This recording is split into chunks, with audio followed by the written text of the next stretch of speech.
All, myself Vaishnavi, Assistant Professor, IT Department from SNS College of Engineering. Now we are going to see about the elements of the computer system in operating systems.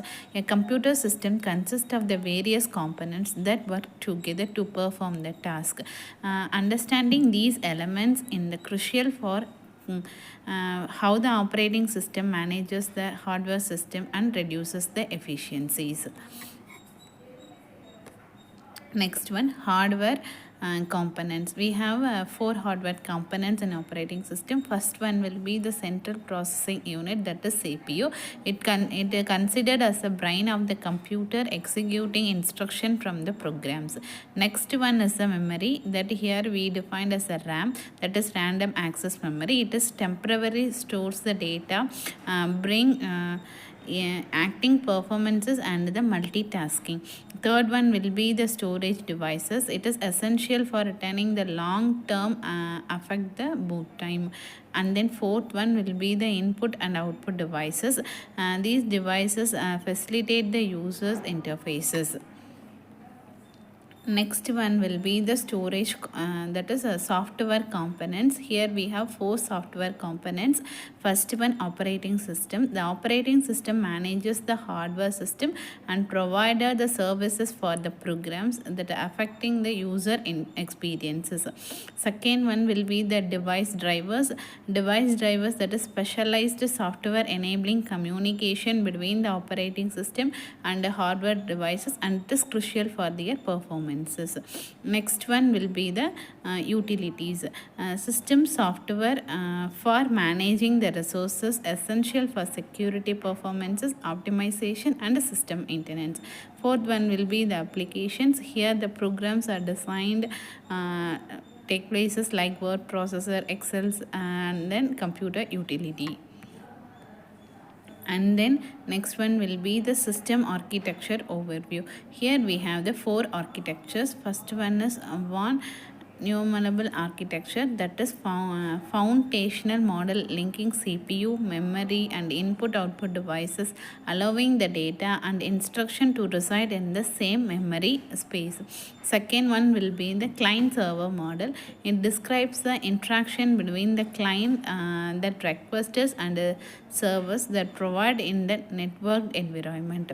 Third one will be the bus architecture, communication system that transfers the data between the components. It is crucial for the performances in the complex system. Fourth one will be the microservice architecture, the structure applications for load and enhancing the flexibility and the maintainability. Next one will be the operating systems functions. Here we have the 4 functions. First one, process management. Second one, memory management. Third one, file management. And then fourth one, device management. In process management, it manages the process and allocates the resources for executing programs. Second one, memory management. It coordinates the memory resources and optimizes the usage to prevent that leaks. Third one, file system management. It organizes how the data is stored and retrieved from the storage devices. Fourth one, device management. It controls the hardware devices and manages its input and output devices. Next one, types of operating systems. The slide here we have the different types of the operating system. First one is batch operating system, time sharing operating system, real time operating system and a distributed operating system. In batch operating system, the system executed the batches jobs without the interaction of the specific users. And then second one will be the time sharing operating systems. It allows the multiple users to share the system resources concurrently, enhancing the inactivity. And then real-time operating system, it is designed to process the data as it carries the prevention and intermediate resources. And then distributed, it manages the group resources and the computer processing.